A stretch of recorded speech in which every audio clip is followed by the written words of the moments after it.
is air traffic control. You're cleared for takeoff.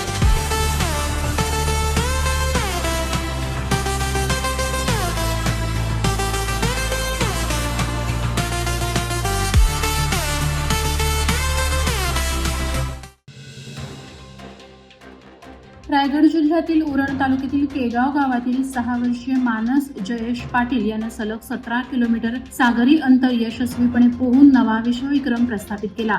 6 March 2026 रोजी केगाव नागाव ते JNPA landing जेटीपर्यंतचे हे अंतर त्यानं 4 तास 49 मिनिटं 50 सेकंदात पूर्ण केलं. IEA बुक ऑफ वर्ल्ड रेकॉर्डमध्ये त्याची नोंद झाली असून सर्वात तरुण पोर्ट चॅनल क्रॉसिंग हा विक्रम नोंदवला गेला. प्रसिद्ध ओपन वॉटर जलतरणपटू संतोष पाटील यांच्या मार्गदर्शनाखाली झालेल्या या प्रयत्नाला GTI कर्मचारी जयेश पाटील यांचा मुलगा असलेल्या मानसला प्रमाणपत्र, ट्रॉफी आणि पदक देऊन गौरवण्यात आलं. रायगड महाराष्ट्र आणि भारताची ख्याती जगभर पोहोचवणारा हा क्षण आहे.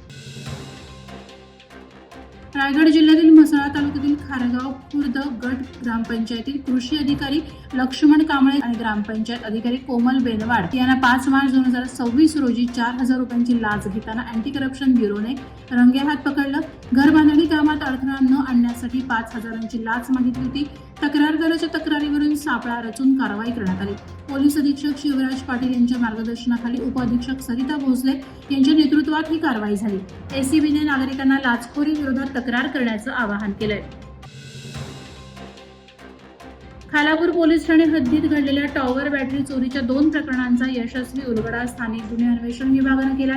भारतीय न्याय संहिता 2023च्या कलम 303(2) अंतर्गत दाखल या गुन्ह्यांचा तपास करताना घटनास्थळ आणि परिसरातील CCTV फुटेजची तपासणी केली. संशयास्पद टाटा टेम्पो वाहनांचा माग काढून गोपनीय माहितीच्या आधारे 3 आरोपींना अटक केली.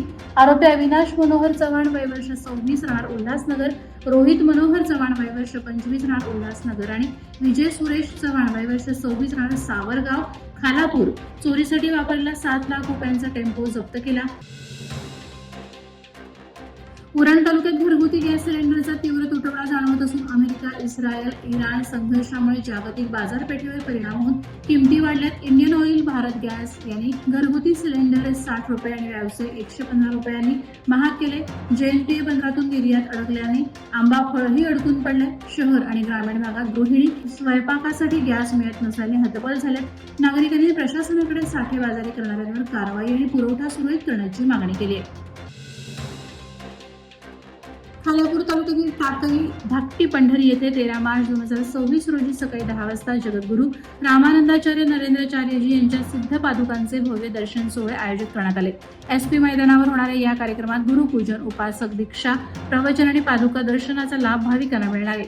हजारो भक्त दीक्षा घेणार असून शोभायात्रा, कीर्तन आणि विविध कलापथकांच्या सादरीकरणाने कार्यक्रम साजरा होईल. प्रवचनात अध्यात्म, विज्ञान आणि व्यवहार यांची सांगड घालून सुखी जीवन, पणाचा विकास आणि भारतीय संस्कृती जतन यावर प्रकाश टाकला जाईल. तसंच रायगडमधील शाळांना मोफत कपाट वाटपही होणार आहे.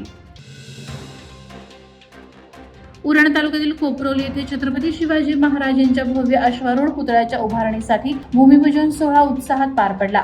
माजी आमदार मनोहर शेठ भोईर यांच्या उपस्थितीत शिवजयंतीच्या निमित्ताने या कामाचा शुभारंभ करण्यात आला.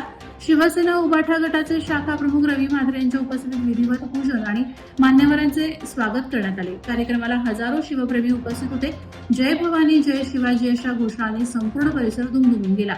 लवकरच या ठिकाणी शिवरायांचा भव्य पुतळा उभारला जाणार असल्याने परिसरात आनंदाचं वातावरण आहे. माणगाव तालुक्यातील 10वी-12वी बोर्ड परीक्षेदरम्यान काही केंद्रांवर कॉपीचे प्रकार घडल्याच्या सोशल मीडियावरील बातम्यांमुळे सुजाण नागरिक एकवटले. जनार्दन मानकर, संजय घाग आदींनी माणगाव प्रांताधिकारी संदीपान सानप यांना निवेदन दिलं. CCTV फुटेजसह सखोल चौकशी आणि दोषींवर कारवाईची मागणी केली.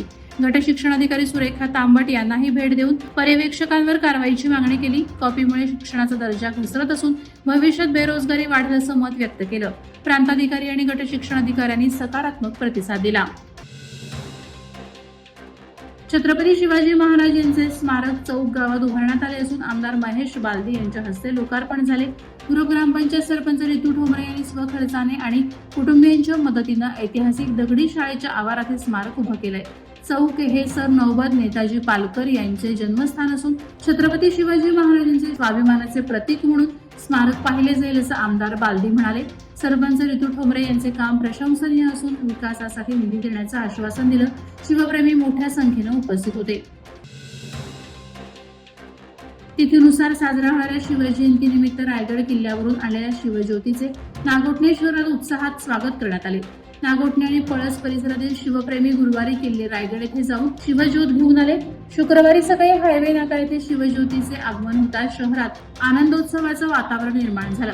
शिवज्योत छत्रपती शिवाजी महाराज चौकाकडे जात असताना महाराष्ट्र नवनिर्माण सेनेचे जिल्हा संघटक गोवर्धनभाई पोलसानी यांच्या शिवराज सदन समोर फटाक्यांची आतिषबाजी करून स्वागत करण्यात आलं. पोलसानी परिवारानं शिवज्योतीचं पूजन केलं.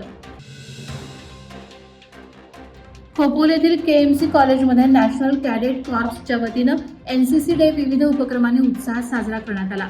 5 मार्च रोजी आयोजित कार्यक्रमात कॅडेट्सची शिस्तबद्ध परेड, प्रात्यक्षिक आणि पारितोषिक वितरण सोहळा पार पडला. प्राचार्य सूर्यवंशी यांच्या मार्गदर्शनाखाली तसंच एएनओ कॅप्टन डॉ. शीतल गायकवाड यांच्या नेतृत्वाखाली हा कार्यक्रम झाला. राष्ट्रीय कॅम्पमध्ये उत्कृष्ट कामगिरी करणाऱ्या कॅडेट्सचा गौरव करण्यात आला. सुवर्ण पदक विजेत्या कॅडेट्सचा विशेष सत्कार करण्यात आला. हेमनगर येथे शिवजयंती मोठ्या उत्साहात साजरी करण्यात आली. शिवसेनेचे जिल्हा प्रमुख राजाभाई केणी आणि शिवनेरी ग्रुप सेवाभावी संस्थेच्या वतीनं 27वा शिवजयंती उत्सव आयोजित करण्यात आला होता. सकाळी छत्रपती शिवाजी महाराजांच्या पालखी सोहळ्याला मोठा प्रतिसाद मिळाला. या सोहळ्याला जिल्हा परिषद सदस्य रसिकाताई केणी आणि मानसीताई दळवी प्रमुख उपस्थित होत्या. सायंकाळी महाराष्ट्राची महागाथा या इतिहास आणि परंपरा जपणाऱ्या सांस्कृतिक कार्यक्रमांचं आयोजन करण्यात आलं. शिवभक्तांच्या उपस्थितीत संपूर्ण परिसरात उत्सवी वातावरण निर्माण झालं. वादळवारा लाईव्हसाठी न्यूज ब्युरो, रायगड. नवी मुंबई व रायगड जिल्ह्यातील ताज्या बातम्या आणि घडामोडींसाठी सबस्क्राईब करा वादळवारा लाईव्ह चॅनल आणि दाबा बेल आयकॉन.